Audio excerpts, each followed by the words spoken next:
Growing up in Texas during the Great Depression, Ross Perot learned the value of a dollar. But he learned to value other things too: hard work, perseverance, and the love and support of his family. He credits his family for much of his success. He was accepted as a cadet at the Naval Academy at Annapolis and served 4 years at sea. He joined IBM and broke sales records that stand to this day. With a $1,000 loan from his wife Margot, he started Electronic Data Systems, and 22 years later, it was one of the largest IT companies in the world. In everything he did, his persistence, energy, and leadership impressed everyone around him. Mr. Perot's extraordinary talent in business has always been matched by his generosity. He recently endowed 2 important new projects: the Colonel Arthur D. Simon Center for the Study of Interagency Cooperation and the General Hugh Shelton Chair in Ethics at Fort Leavenworth, Kansas. An old friend of Mr. Perot had a few words to say about the new Simon Center. Hi, I'm General Dave Petraeus, Commander of the U.S. Central Command and a former Commandant of the U.S. Army Command and General Staff College. And I'm delighted to be able to say a few words on behalf of the more than 230,000 soldiers, sailors, airmen, Marines, and Coast Guardsmen in the CENTCOM area of responsibility to help recognize Mr. H. Ross Perot as he is honored with the Command and General Staff College Foundation Award, a very prestigious honor that he has more than earned. Ross Perot has truly lived a lifetime of service to our nation. The list of his endeavors is very impressive, and added to it now, of course, is his generous underwriting of the Simon Center for the Study of Interagency Cooperation at the U.S. Army's Command and General Staff College. The Simon Center will play a tremendously important role for our military and indeed for our country. It will make a signal contribution to the ongoing effort to emphasize whole-of-government approaches in the complex operations we're undertaking in many places throughout the world.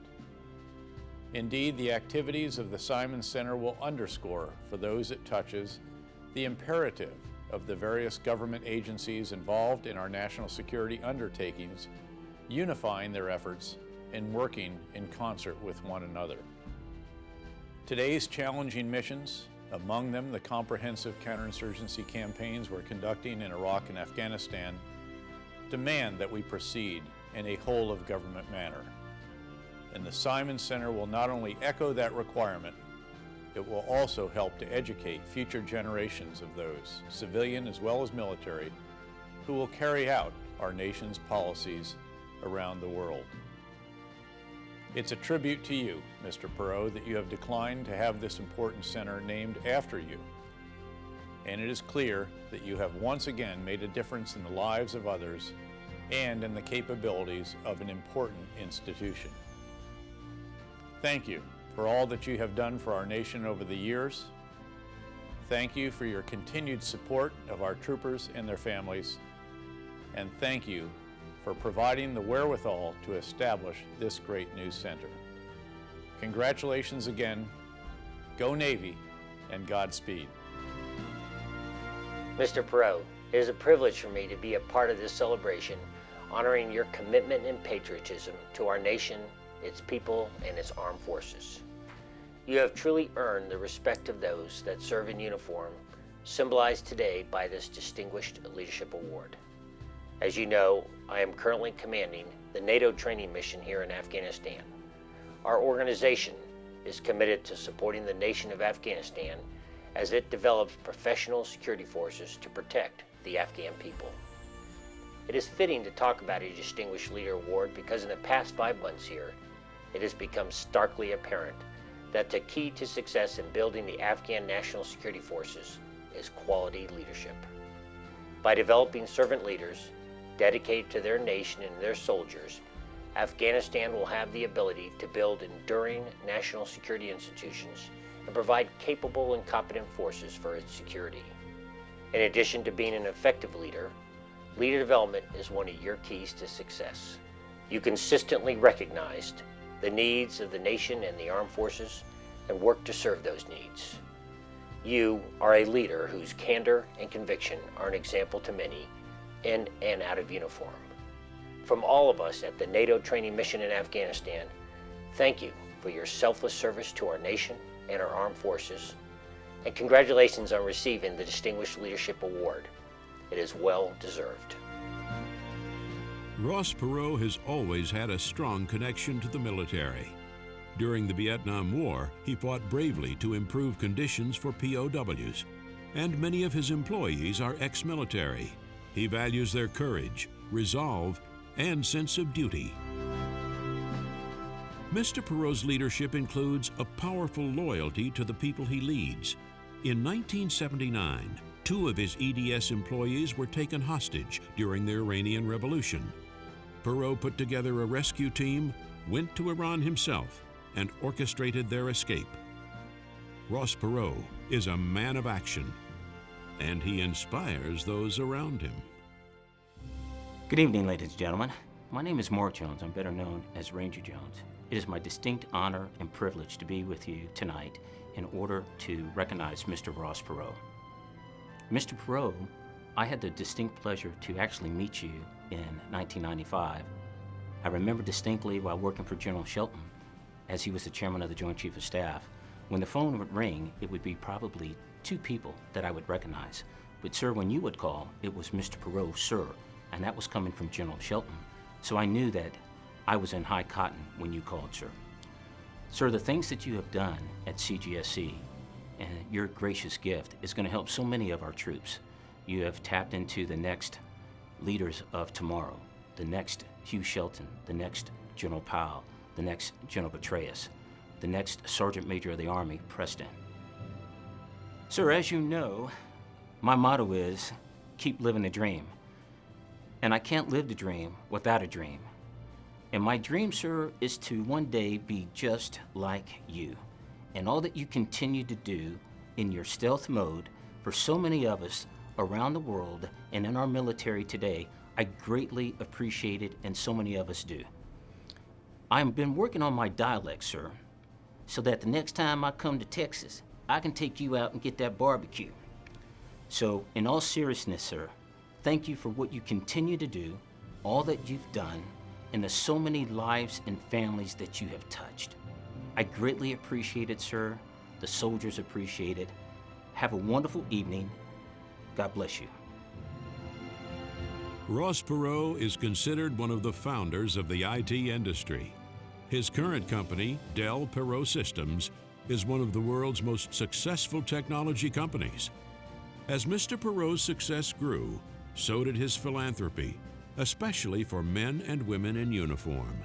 Throughout his career, Mr. Perot has come to the aid of military service members over and over again, taking care of family members, gaining access to medical care, performing thousands of individual acts of kindness. The walls of his company are filled with mementos and simple gestures of thanks from those whose lives he's touched. Good evening. My name is Colonel Steve Bannock, and I currently serve in the United States Army as the Director for the School of Advanced Military Studies. It's my honor to be a part of the CGSC Foundation's efforts to recognize Mr. H. Ross Perot for his lifetime of leadership and service to the soldiers, sailors, airmen, and Marines of our great nation. My story and tribute to Mr. Perot began in 2003 while I was in command of the U.S. Army's 3rd Ranger Battalion in Iraq. And on the 3rd of April of 2003, the Haditha Dam complex sustained well over 300 rounds of artillery and mortar fire, and this resulted in several of our Rangers being wounded.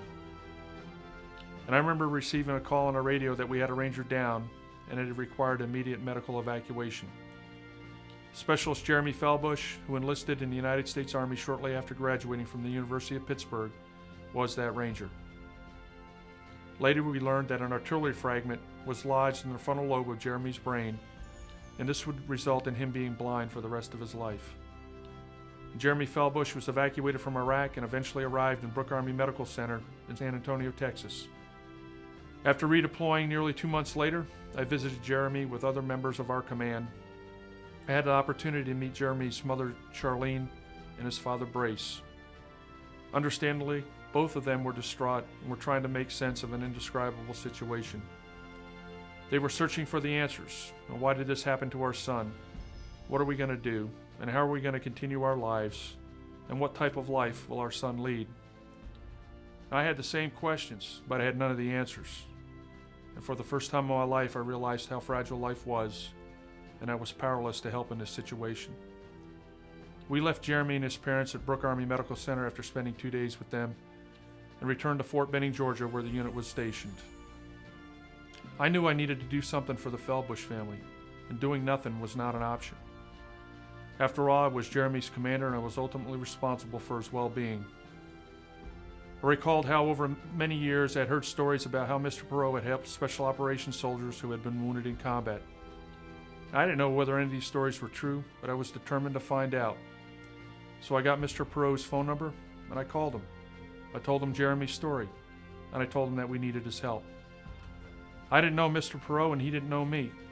We'd never spoken before, but without hesitation he reassured me and stated that he understood the situation and that he was on it.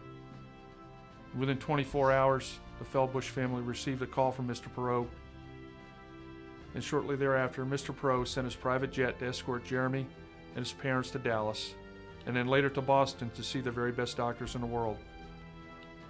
By visiting with the family and working to develop a relationship with them, Mr. Perot lifted an enormous burden from their shoulders. The Feldbushes realized that they would not have to go it alone, and they didn't. Mr. Perot and his staff supported the Feldbush family for several years and got Jeremy to the point where he was once again a functional member of society. Today, Jeremy is an active spokesperson for the Wounded Warrior Project and has appeared on many television shows, including The O'Reilly Factor, The Matt Lauer Show, and The Today Show, and a host of others in an effort to help our wounded warriors. In closing, I want to thank Mr. Perot for helping our wounded warriors and their families over these many years. None of this would have happened for Jeremy Feldbush and his family without Mr. Perot's leadership. I cannot think of anyone more deserving of a Distinguished Leadership Award than him. Mr. Perot is a true American patriot.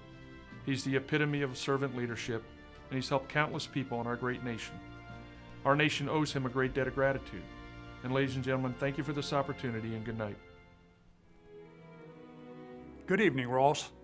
I sincerely wish that I could be there to personally congratulate you for the recognition that you are receiving tonight. No one alive is more deserving. It has been a distinct honor and privilege for me to know you for the last 20 years.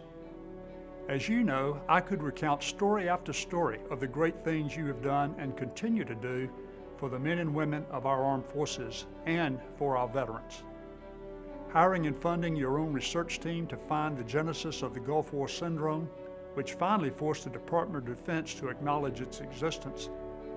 Your offer to give the Chinese the valuable Magna Carta you owned so that they would release our P-3 crew, which had been forced down while flying off the coast of China. Your personal efforts to rescue the Chinese nuns who had supported our special forces in Vietnam and saving them from an almost certain death. And the list goes on and on. But perhaps your greatest legacy is that you stand as a role model for personal integrity, professional ethics, and selfless service. As such, you are truly a great American. When I think of your friendship and your relationship with our armed forces, I am reminded of the sentiments that General Sherman expressed to President Grant after Grant had left the field and gone to the White House. Sherman wrote to Grant from the field, and after congratulating Grant on his political victory, was lamenting the fact that he was no longer in the field with him. Sherman said to Grant, "I knew that if I were ever in trouble and called for your assistance, that you would come to my rescue if alive." So on behalf of all those who currently wear or have worn the uniform of our nation's armed forces, tonight I say to you, Sherman to Grant. Ross, it is with the greatest respect and admiration that I salute you and ask that God bless you and your family. Ross Perot has always had a strong sense of duty, and public service was part of that. He even ran for President of the United States in 1992 and 1996, winning 19% of the vote, the highest percentage ever for an independent. Mr. Perot has earned dozens of awards during his lifetime for his vision and leadership. But what he values most is not the recognition, but the people behind it.